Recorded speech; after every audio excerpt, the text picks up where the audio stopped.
네,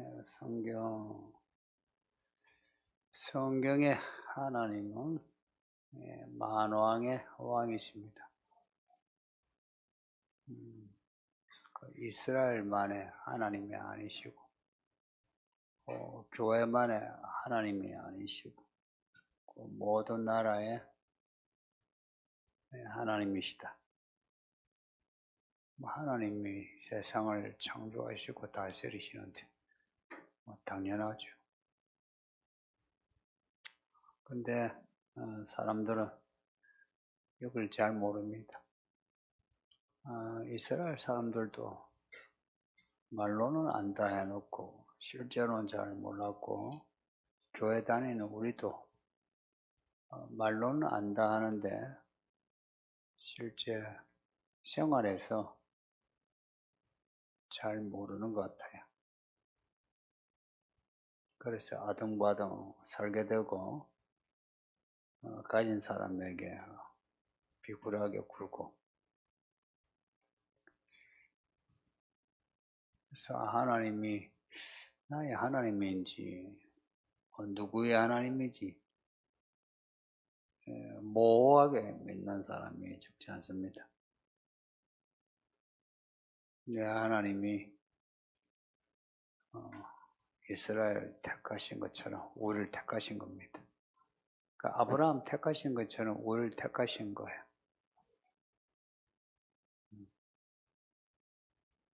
그렇게 아브라함 택하시고 이스라엘 택하신 이유는 아브라함을 통해서 온 사람에게 하나님이 누구신가 알게 하고 불러서 구원 주시려고, 또 이스라엘 택하셔서 이스라엘 통해서 온 사람들에게 하나님이 누구신가 알게 하고 구원하시려고 그렇게 택하신 겁니다.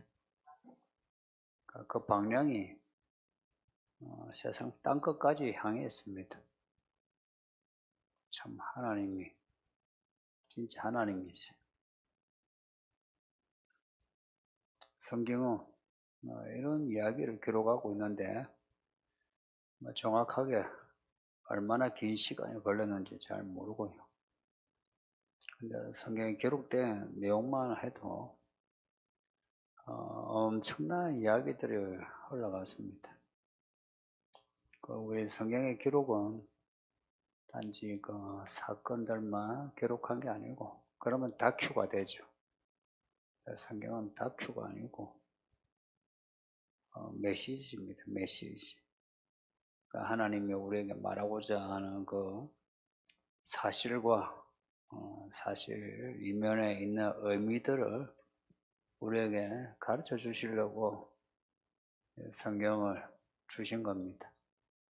그래서 성경을 단지 사실로만 보면 별로 재미없고, 그 사실의 이면의 의미, 그게 우리에게 의미가 있죠. 그 사실 이면의 의미가 뭐냐? 그 기록의 내용이 그 당시에만 제한된 기록이 아니라 지금도 우리에게 의미가 있다. 그러니까 참 재미난 게, 성경이 옛날 기록인데 근데 우리가 읽을 때 우리에게는 예언이 되는 거예요. 신기하죠? 옛날 기록인데 우리가 믿음으로 읽으면 예언이 돼요. 예언이 된다. 옛날 기록인데, 과거사인데 미래를 바라보게 하는. 미래에 바라보려면 오늘 현재 나의 좌표를 볼 수 있어야 되죠.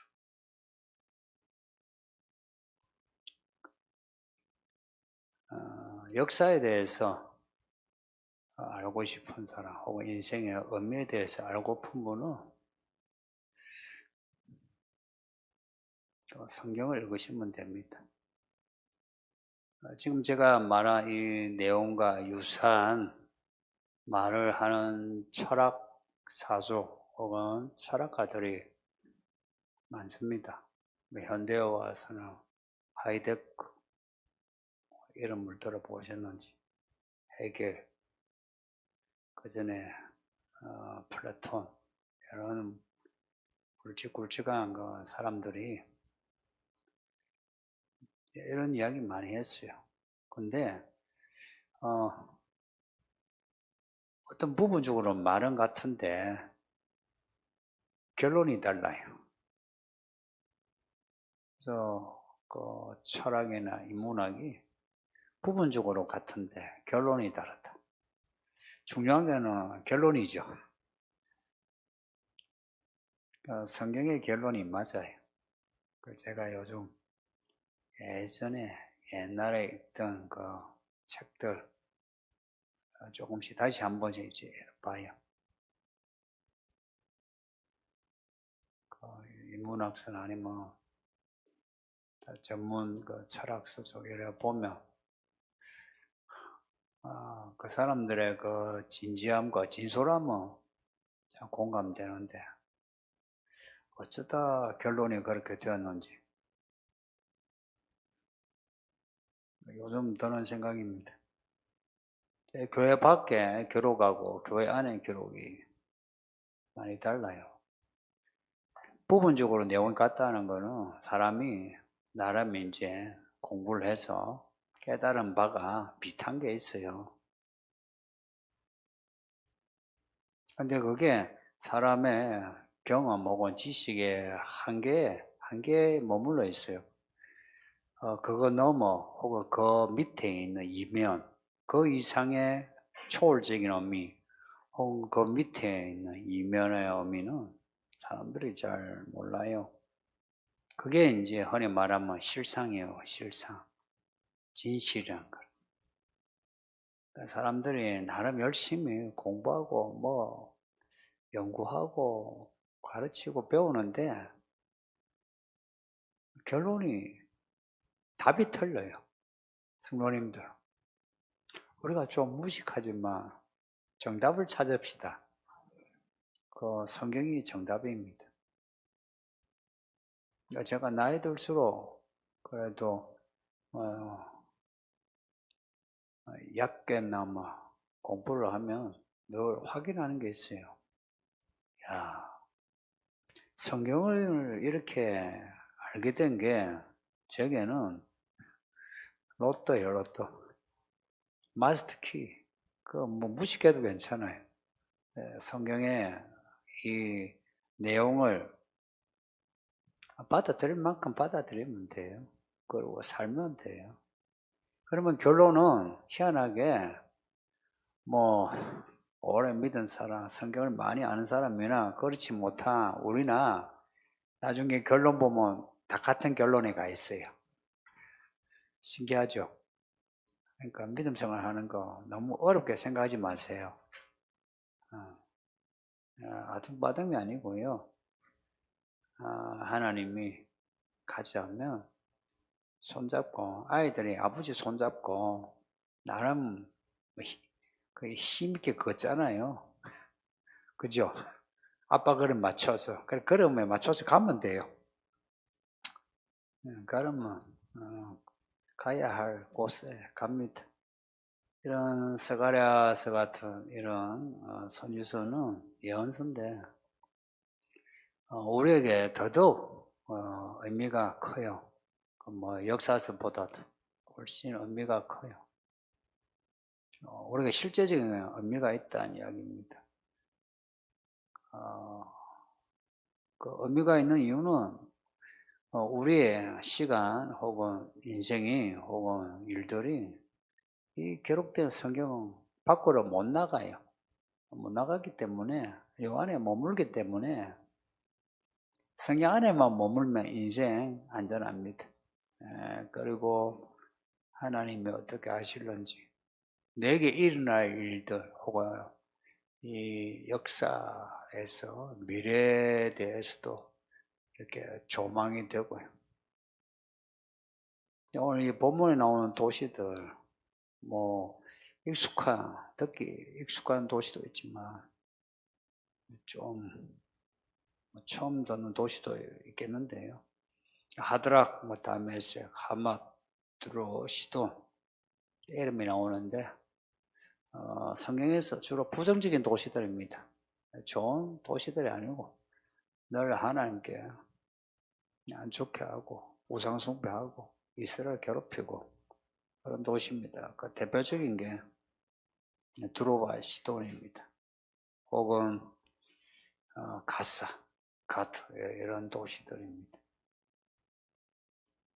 근데 하나님이 이런 도시에 머무신답니다. 하나님의 말씀이. 그러니까 하나님의 말씀이 머문다는 거나 하나님이 머문다는 거나 같은 거예요. 하나님 말씀이 너 속에 있으면 하나님이 너 속에 계신 거야. 같은 거예요. 그러니까 하나님이 이 나쁜 도시들에게 머무신답니다. 이 표현도 아주 독특하죠. 머문다. 어디 머물 거고? 예, 서울에. 하나님이 서울에 계신다. 하나님이 하드락, 다메섹, 시돈과 두로에 머무신다. 이 머문다는 거는 편하게 쉰다. 여자가 여자나 남자나 저기 맨날 며칠 여행 갔다가 돌아올 때는 어찌 합니까? 빨리 집에 가고 싶죠. 집에 가서 쉬고 싶다. 그러죠. 그 이야기입니다. 빨리 집에 가서 쉬어야지 하는 그 쉰다, 머문다 하는 말이 이 단어예요. 그러니까 이 도시들은 다 이방 도시들인데, 그 우상 숭배하는 도시들인데, 하나님이 이 도시들에 머무신다. 이게 무슨 말이겠습니까? 그 도시에 머물려면 그 도시가 하나님을 섬겨야 머물 수 있죠, 그죠? 그 하나님의 성전에 머무신다. 그러면 그 성전이 하나님을 예배해야 성전에 머물 수 있는 거예요. 똑같이 이 두로와 시도 이런 도시들이 하나님의 소유가 된다는 겁니다. 그 당시에는 다 이번 도시고 다 나쁜 도시인데 하나님의 소유가 된다. 근데 지금 몇 천 년이 흘렀는데 아직도 이 도시들이 다 이방적입니다. 가자지구, 지금의 가자지구, 블레셋 지구예요. 참 하나님이 희한하게 그렇게 하세요. 지금의 가자지구 그쪽에 블레셋 옛날 지방이고 이런 다메섹 이 시리아의 수도죠. 다마스커스. 하더라고요. 이것은 그 위에 북쪽에 있는 도시들이고 아직도 이스라엘 도시가 아니고 이방 도시인데 고로 이 예언이 완전히 성취될 날이 아직 남았다 이야기죠. 근데 그 날이 남긴 했는데 시작되었어요. 어떻게 시작되었나 하는 게 뒤에 내용인데요. 두로와 시돈에 대해서 2절 끝에 보면 아주 지혜롭다 합니다. 두로와 시돈. 열왕기 상하에도 두로와 시돈이 자주 나오는데 두로와 시돈은 페니키아 상인들이 활동하다 무역이 잘 돼가지고 잘 사는 동네입니다. 이 도시들이 지혜롭다. 그런데 또 다른 그 선지서 에스겔서 보면 에스겔서 26장에서 28장 특히 에스겔서 28장에 보면 두로를 말하는데 두로를 말하면 시돈도 말한다고 보면 됩니다. 두로와 시돈은 같은 그 상으로 보면 돼요. 아래 위로 이 해안가에 붙어 있다시피. 근데 두로는 자기를 위하여 옷을 건축하고 오늘 티끌같이 금을 거리 찌는까지 사왔다. 이게 이제 오늘 본문이고 에스겔서 28장에서는 두로가 세상에서 가장 아름다운 도시로 나와요. 이게 보면 오늘 티끌같이 금을 찌는까지 사왔다. 얼마나 잘 살며 그 여자분들 그 수는 뭐 순금 좋아하죠. 그래서 그래도 이 교회 여자분들은 다 못 사는 것 같아. 생각해보니까 뭐가 없네요. 어? 귀걸이도 그렇고, 어? 다들 이 도시가 잘 살아가지고, 그리고 학문도 좋아요. 지혜롭다 그래요. 에스겔서 28장에는 이 도시 두로왕이 내가 신이다 하고 해요. 그게 약간 우화적인데 사실이라기보다 우화적이에요. 그걸 우화적이라는 건 그런 표현을 통해서 하나님이 또 다른 메시지를 전하고자 할 때 약간 우화적인 그런 표현을 해요. 두로왕이 내가 신이다 그래요. 내가 하나님 자리에 앉겠다 그래요. 그러니까 하나님이 그런 교만 못 참거든요.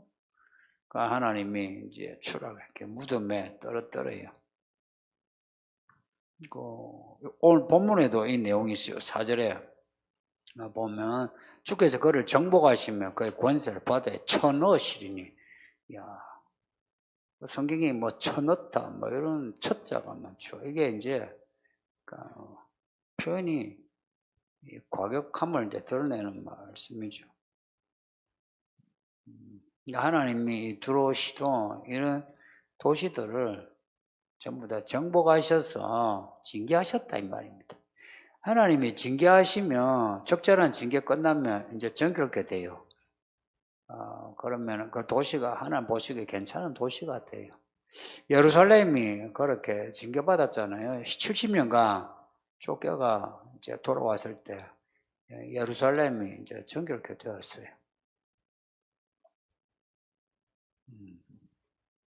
이 도시들을 하나님이 정복하신다. 요한계시록에 바벨론 나오죠. 그런 이야기가요.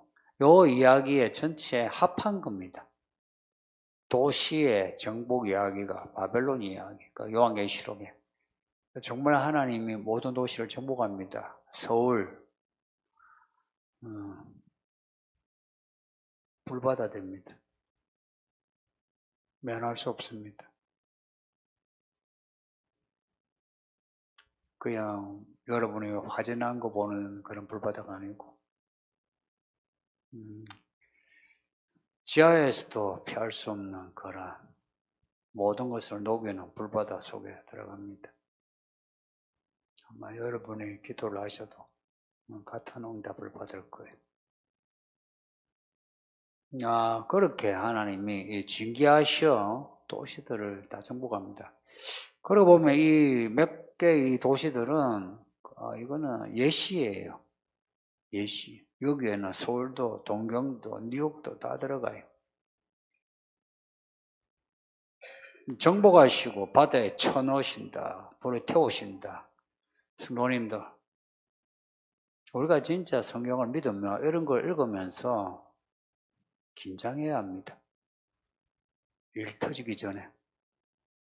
일 터진 후에 일을 가면서 그때 이 목사가 왜 그렇게 강조 안 했나 하고 영원히 저를 원망하지 마시고, 제가 말을 이렇게 뭐 조곤조곤 해도 듣기는 천둥 소리처럼 들으셔야 합니다. 정말 정복하세요. 그래서 하나님이 만왕의 왕이시다는 것을 하나님이 나타내십니다. 이걸 보면 블레셋, 아스골론, 가사, 에그론, 아스도 이 다 블레셋 도시들입니다. 무수하고 안절부절합니다.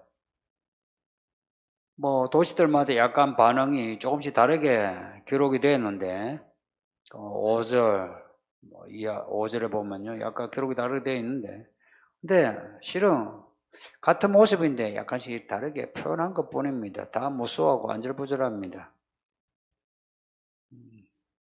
다 같은 반응, 같은 결과가 돼요. 이 도시들이 이제 예전의 도시가 아니고 하나님이 새롭게 하는 도시가 됩니다. 새롭게 하는 도시가.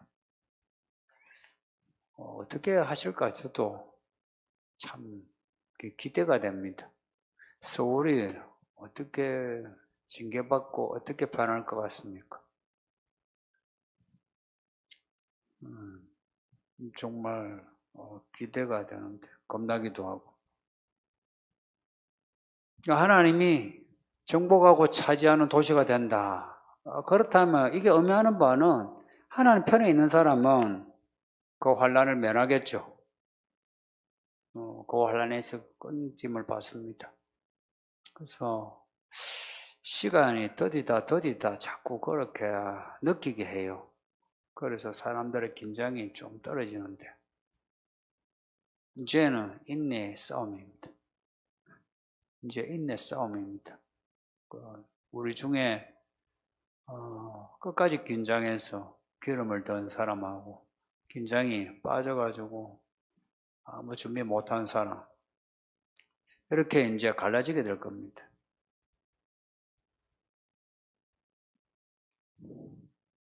하나님이 이제 그럴 때 오시면 이제 사람들이 하나님이 누구신가 알겠죠. 그리고 하나님이 누구신가 그것을 아는 사람들은 우리같이 이방인인데 하나님의 그 은혜로 아브라함 통해서 이스라엘 통해서 복음이 우리에게 전파돼 가지고 우리가 지금 믿게 된 거예요. 또 이런 말씀을 읽으면서 겁을 냈거든요. 겁을 내니까 예배하죠. 하면서 우리가 이제 하나님께 돌아간 사람이 된 거예요. 하나님께 돌아간 사람, 그래서 하나님의 자녀가 된 거예요. 구약의 이스라엘도 하나님을 아버지라 불렀어요. 그런데 우리가 하나님을 아버지라 부른다는 것은 구약의 이스라엘보다 더 가깝다 이야기입니다. 하나님이. 그래서 7절에 보면 그들도 남아서 우리 하나님께로 돌아와서 유다의 한 지도자 같이 된다. 이 말씀이 지금 우리에게 이루어진 거예요. 그러니까 하나님께 그냥 돌아오는 게 아니라 하나님이 택한 민족 그리고 역할을 맡긴 그런 사람이 된다. 에고론 사람은 블레셋 사람인데도 여부스 사람, 예루살렘 사람처럼 된다. 우리가 여기 가도 에고론 여기도 안 되는 사람이에요. 우리는 혈통으로 보면 우리는 잡족이 잡족. 우리 잡족이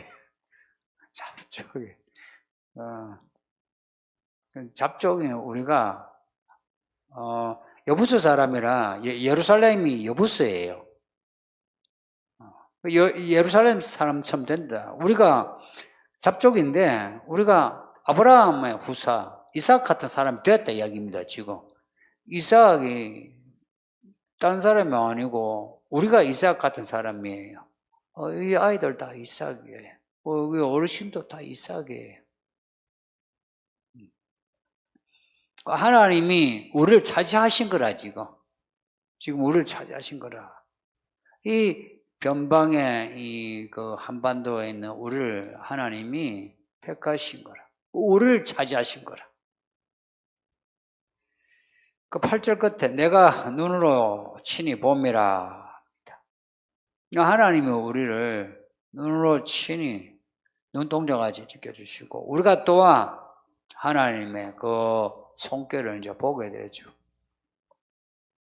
이 8절 끝에는 이 말씀의 정확한 의미는 왜냐하면 하는 거예요. 왜냐하면 그 단어가 붙어 있어요.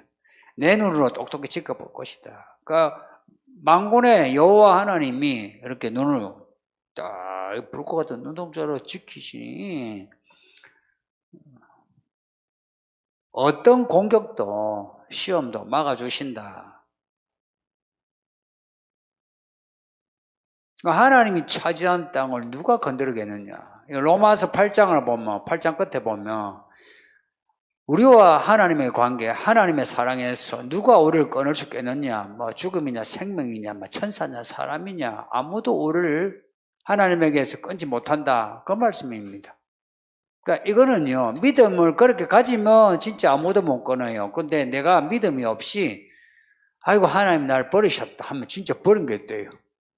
그러니까 말 조심하세요. 하나님 날 버리셨어 이런 말 한마디 하죠. 그러면 버린 게 돼요. 그리고 하나님께 묻지 않고 뭐 연말 연초에 점 보러 다니고 타로 점하고 이러죠. 그러면 하나님께 안 묻고 귀신에게 물은 게 돼가지고 내가 하나님을 떠난 게 돼요. 그러면 하나님이 눈에 안 보여요. 하나님 눈에 안 보이면 어찌 돼요? 막막해요. 어찌 살아야 하나? 누가 날 돕나? 그 교회로 왔는데 예배를 하는데 예배가 안 돼요. 기도가 안 되고 찬송도 안 나와요. 그리고 설교 듣는데 제가 설교 뭐 어려운 용어 쓰는 거 없잖아요. 저거 되게 단순하지 않아요. 근데 이런 말도 무슨 말인지 귀에 안 들어와요. 그러면서 결론이 같으니까 하는 말이 무슨 설교가 똑같대 이래요. 또 똑같지는 않아요. 근데 말하자면 들을 기가 없어져요. 그러면 이제 교회 밖에 나가면은 이제 자기 마음대로 살게 되죠. 자기 마음대로 사는 거, 그러니까 마음대로 하고 싶어. 말은 좋죠. 마음대로 해보세요. 인생이 진짜 힘들어요. 그 인생 편하게 살고 싶으면 그 하나님의 뜻대로 사는 게 제일 편합니다. 자유롭고, 첫째, 자유. 그리고 편함이 있어요. 편하다. 좀 편해야죠. 뭐 돈을 많이 벌든 적게 벌든 편해야죠.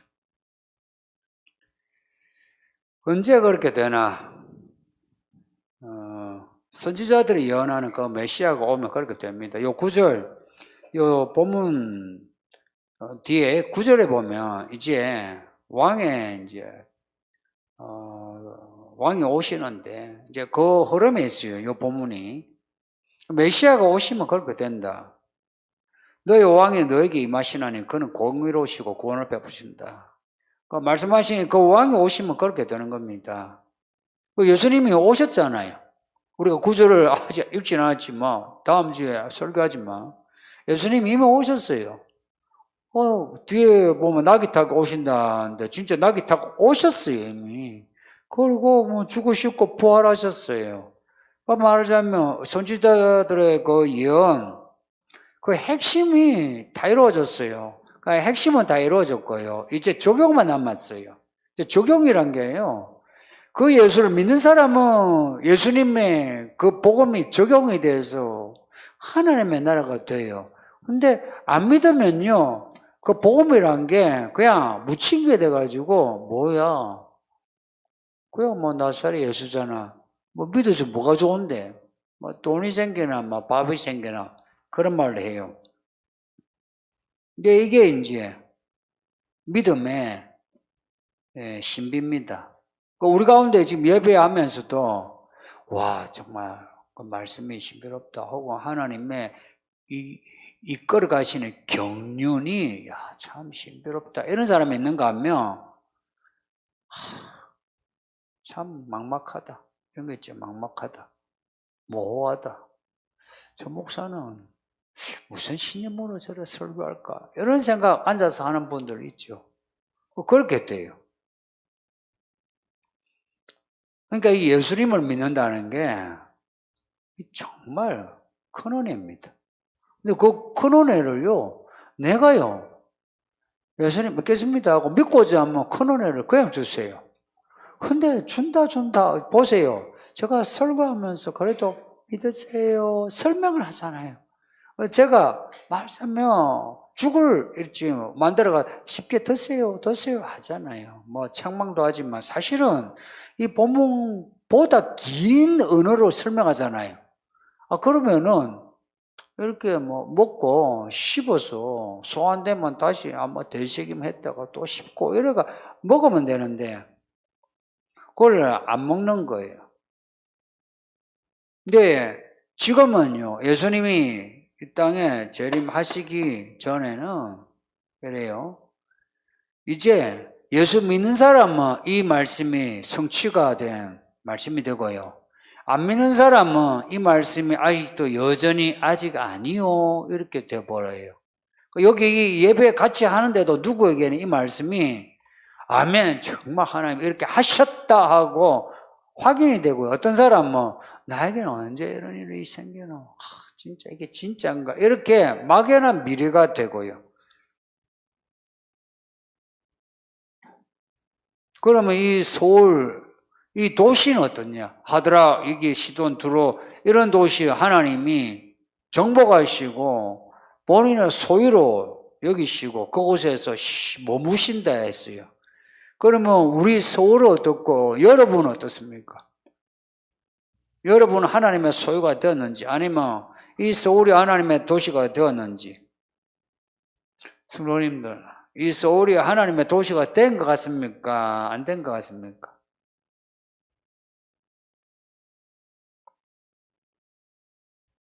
이 서울이 하나님의 도시가 된 것 같니? 안 된 것 같니?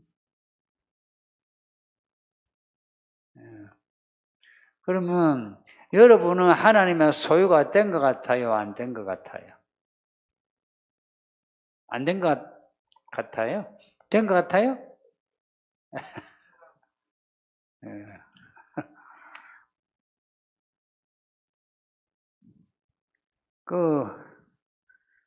내가 저 하나님 믿습니다. 저에게 은혜 주세요. 저 도와주세요. 저 이끌어 주세요. 구원해 주세요. 아버지 이러면 된 겁니다. 복잡하게 자꾸 생각하지 마세요. 이미 된 겁니다. 되어가는 중이 아니고 이미 된 건데 요한계시록 말씀을 잘 보세요. 너에게 남아있는 거 혹은 너에게 남아있는 거 굳게 지켜라 이래 나와요. 지키라는 게 뭡니까? 이미 얻은 구원이에요. 그러니까 여기에 뭐 믿음이 크든 작든 솔직히 이 수요일에 이 피곤한다. 이 예배하는 성도님들이요. 하나님의 구원이 아니면 여기 오기 힘듭니다. 뭐 개 중에는 그냥 뭐 억지로 온 분도 있을지 몰라도 근데 대부분은 구원 아니면 못 와요. 근데 이 서울에 있는 우리가 하나님의 소유가 되었어요. 와, 이거요. 출애굽기 19장의 완성이고 선지자들의 예언의 완성이에요. 그러면 우리가 사는 서울은 어찌 될게요? 우리가 서울에 살죠. 우리가 서울에 사는 서울 사람인데 하나님이 우리를 소유로 만들었고 이곳에다 이 교회를 이렇게 딱 세우셨고 교회가 한두 개입니까? 천지 빽깔이라. 교회가 여기저기 있어 예배를 지금 같이 들어요. 그러면 하나님이 서울을 정복하셨을까요? 하지 않으셨을까요? 교회가 가는 곳마다 정복한 도시입니다. 기준이 그거예요. 교회가 세워지면 정복한 도시입니다. 근데 예수님이 재림하시기까지는 그 정복 군주로서의 예수님의 모습이 감춰져 있어요. 그런데 우리는 이 계시의 말씀을 읽고 들으면서 예수님이 우리의 정복 군주라는 것을 믿죠, 그죠?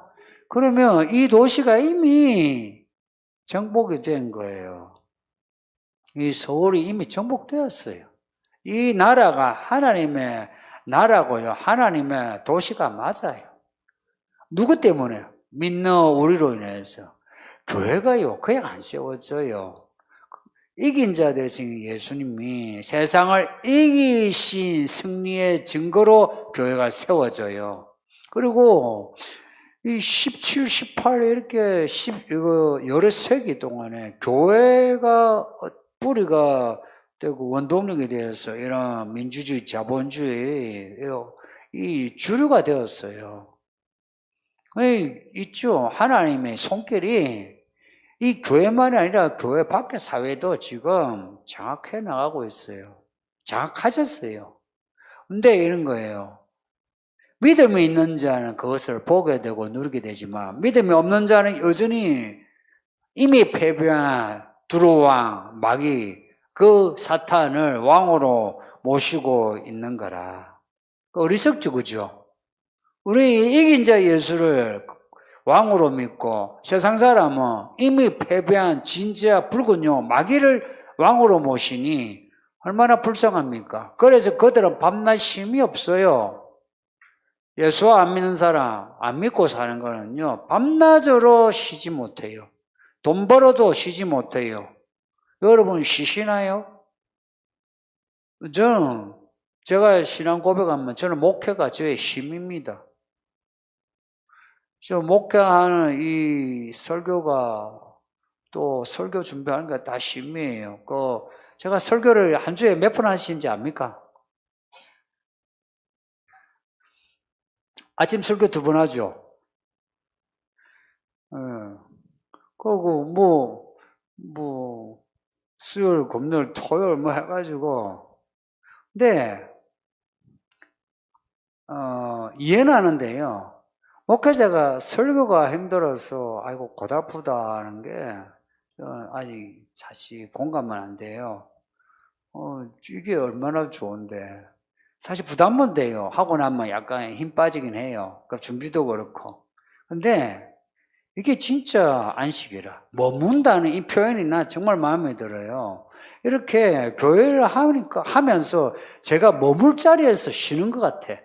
집안에 일을 하잖아요. 힘들긴 하지만 그거 쉬는 거 아니에요. 남의 집에서 일하는 거하고 집에서 일하는 거하고 다르죠. 그러니까 여기서 저는 쉬는 거예요. 성도님들, 여기 교회 일하신 분들, 교회 일을 머무는, 거주하는 것으로 만듭시다. 집에 놔두고 여기 와가지고 일해준다면 힘들어요. 이 교회가 있는 곳이 이미 하나님의 도시가 되었다 하시고요. 이제 그런 마음이면 이미 정복군주, 만왕의 왕, 우리 예수님, 그분으로 인해서 우리도 이 도시에서 좀 강하고 담대하게 삽시다. 이 서울 살면서 돈 없다고, 집 없다고, 뭐 없다고 해가 기죽잖아요. 많이 기죽어 있어요. 마음이 아파요. 저도 기죽을까 하다가 이제 기 안 죽고, 여러분도 가만히 놔주면 기죽어요. 왜냐? 비교되죠. 그런데 그러니까 비교하지 말고 이런 말씀을 통해 나의 좌표를 딱 확인하고, 하나님 감사합니다. 내가 이긴 자 되셔 예수님을 위해서 저도 세상을 이기겠습니다 하셔서 돈좀 없고 뭐 학벌좀 없고 사회적으로 인정을 못 받아도 하나님이 인정하시오 이렇게 우리로 이 교회 일꾼 삼아 주셨으니 하나님이 인정하시면 된 거 아닙니까? 저도 하나님이 저를 인정하시면 저는 된 거예요. 솔직히 사람들이 뭐라 하든 별로 개의치 않으려고 합니다. 약간 뜨끔하긴 하지만 기분 나쁘긴 하지만 별로 신경 안 쓰려고 해요.